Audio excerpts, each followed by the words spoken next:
안녕하십니까. 빛바른 소리의 백미란 아나운서입니다. 먼저 첫 번째 뉴스입니다.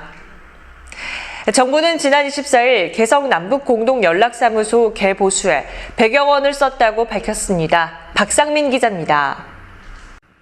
24일 통일부에 따르면 정부는 제298차 남북교류협력 추진협의회를 열어 남북공동연락사무소 개소를 위한 시설 개보수 남북협력기금 지원안을 의결했습니다.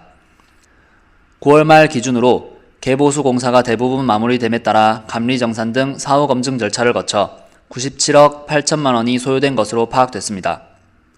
남북교류협력추진위원회는 지난 7월 16일 남북공동연락사무소 개보수와 관련한 사업관리비 8,600만 원을 심의 의결한 바 있는데 전체 사업비의 100분의 1도 되지 않는 초기 사업 비용만 편성해놓고 나머지 사업비는 추후 검증을 거쳐 결정한 것입니다. 통일부는 사무소 운영에 필요한 청사와 상주 직원 숙식 공간을 비롯해 정수 배수장, 폐수 폐기물 처리장 등 관련된 지원시설들을 필요한 수준에서 개보수한 것이라고 설명했습니다. 공동연락사무소는 남북 인원이 공동으로 사용하는 시설이지만 개보수 비용은 남측이 전적으로 부담하였고 남북은 시설 개보수를 거쳐 지난달 14일 연락사무소를 개소 운영 중에 있습니다. 통일부는 100억 원에 이르는 거금이 들어가는 사업이었지만 정부는 이에 대해 구체적인 비용 내용과 추진 계획을 사전에 밝히지 않고서 이번 개보수 완료를 계기로 사무소 운영과 체류 인원 편의 제공을 위한 여건이 마련됨으로써 사무소가 본연의 임무에 충실히 매진할 수 있을 것으로 기대된다며 남북회담 등 상시 대화를 통해 남북관계 발전을 뒷받침하고 한반도의 완전한 비핵화와 평화정착 문제 해결에도 기여해 나갈 수 있을 것이라고 했습니다. 현재 남북교류협력 추진협의회 심사위원은 총 18명으로서 위원장인 조명균 통일부 장관과 외교부, 법무부, 농림축산식품부 등 유관부처 인사 12명과 민관위원 5명으로 구성되어 있으며 민관위원은 통일부 장관이 추천권을 가지는데 현재 민관위원 중 김병현 서울대 교수를 제외한 4명은 대통령 직속 정책기획위원회에 몸담고 있거나 친여 성향의 시민단체 출신으로 구성되어 있습니다. 시사경남 박상민입니다. 태풍 위투가 강타한 사이판에 고립된 한국인 송환 작전이 전개된 가운데 주말인 27일에서 28일 580여 명이 귀국했거나 귀국길에 오른 것으로 파악됐습니다. 지난 24일 사이판 국제공항이 폐쇄되면서 발이 묶였던 한국인 관광객 1,600여 명 가운데 아직 귀국길에 오르지 못한 1,000여 명 중 대부분은 29일 추가로 귀국길에 오를 것으로 보여 한국인 고립 사태는 주 초 거의 수습될 것으로 예상됩니다. 28일 외교부에 따르면 이른바 관 사이판 루트에 투입된 우리군 수송기를 통해 27일에서 28일 사이 우리 국민 총 488명이 사이판을 떠나 괌에 안착하여 괌에서 민항기 편으로 이미 귀국했거나 귀국길에 올랐습니다. 약 80명을 실을 수 있는 우리군 수송기는 28일 하루 동안 총 4차례에 걸쳐 한국인 관광객 총 327명을 사이판에서 괌으로 실어 날랐습니다. 또 사이판 국제공항 운영이 부분 재개된 상황에서 아시아나항공 임시편이 이날 오전 사이판으로 투입돼 한국인 90명을 포함 총 258명을 태우고 이날 저녁 인천공항에 도착했습니다. 국토교통부에 따르면 애초에 아시아나항공은 자사항공편 이용객 중 사이판에 발이 묶인 인원은 500여 명이며 이 가운데 한국인은 275명이고 나머지는 외국인이라고 국토부에 보고했습니다. 29일에는 총 4편의 우리 국적기가 사이판에 들어가기로 돼 있어 800에서 900명 등 대부분 한국인들을 귀국시킬 수 있을 전망입니다. 고용 상황이 악화한 가운데 장기간 일을 구하지 못한 실업자가 최근 19년 사이에 최다 수준으로 늘어난 것으로 파악됐습니다. 박효정 기자입니다. 28일 통계청의 경제활동 인구조사 결과를 분석해보니 구직 기간이 6개월 이상인 장기 실업자는 올해 1월에서 9월까지 작년 같은 기간보다 10,000명 늘은 평균 15만 2천 명으로 나타났습니다. 1월에서 9월 기준 장기 실업자 수는 현재와 같은 기준으로 통계를 작성한 1999년 6월 이후 올해가 가장 많았습니다. 외환 위기의 충격이 남아있던 2000년 1월에서 9월까지의 장기 실업자도 14만 2천 명으로 올해 1월에서 9월보다 적었습니다. 비교 가능한 통계가 제공되는 최근 19년 사이에 가장 많은 수준으로 오랜 구직 활동에도 일자리를 구하지 못하는 이들이 취업을 포기하는 사례도 속출했습니다. 올해 1월에서 9월 구직 단념자는 월 평균 51만 6천 명으로 작년 같은 기간보다 3만 1,000명 늘었는데 현재와 같은 기준으로 구직 단념자 수를 집계하기 시작한 2014년 이후 1월에서 9월 구직 단념자 수는 올해가 가장 많았습니다.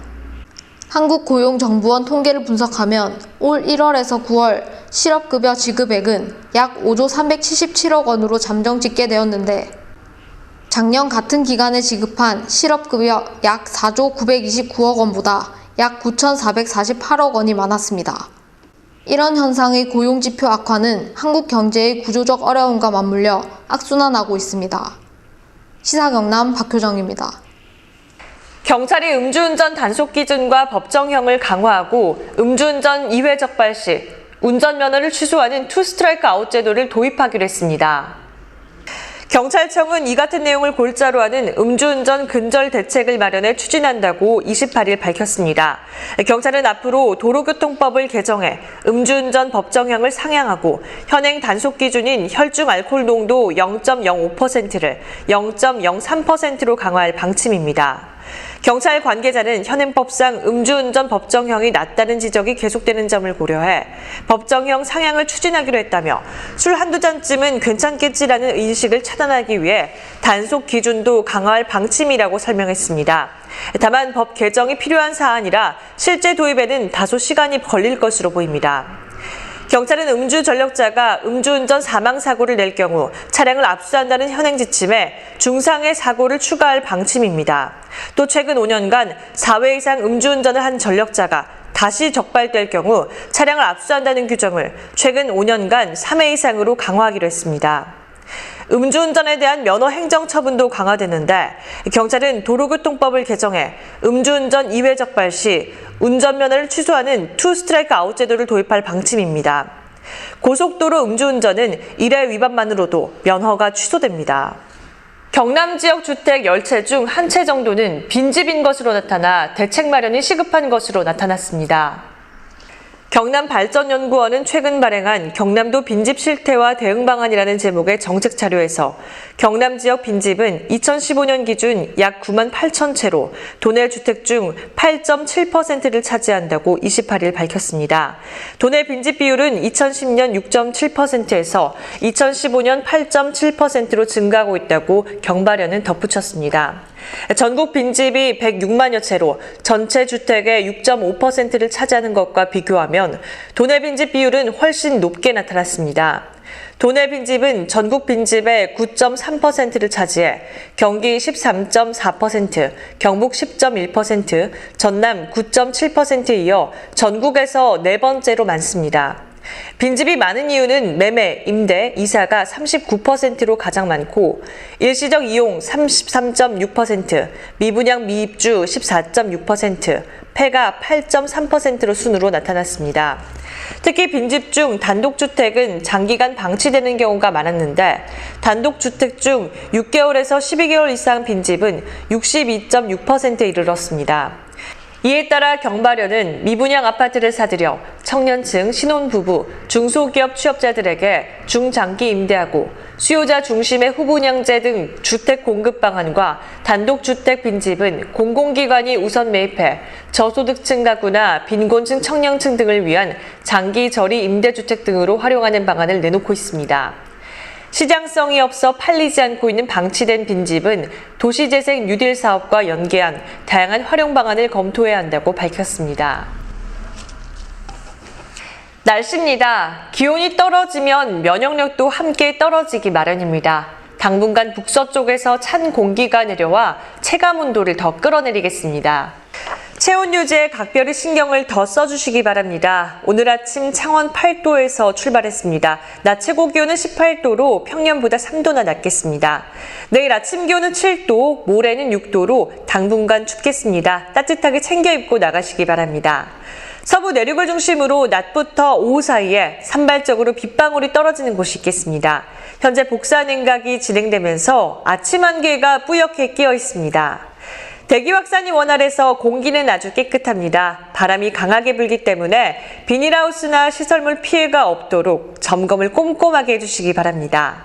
거창 5도, 진주 6도로 공기가 차갑습니다. 산지에는 얼음이 여는 곳도 있겠고 서리가 내릴 가능성도 있습니다. 동해바다를 중심으로 풍랑주의보가 발효 중입니다. 물결은 최고 4m까지 매우 높게 일겠습니다. 네, 이번 주 내내 대체로 맑은 날씨가 이어지겠습니다. 때이른 추위가 이어지다가 주말부터는 평년 기온을 다시 회복할 것으로 보입니다. 지금까지 립바른 소리였습니다. 시청해주신 여러분 고맙습니다.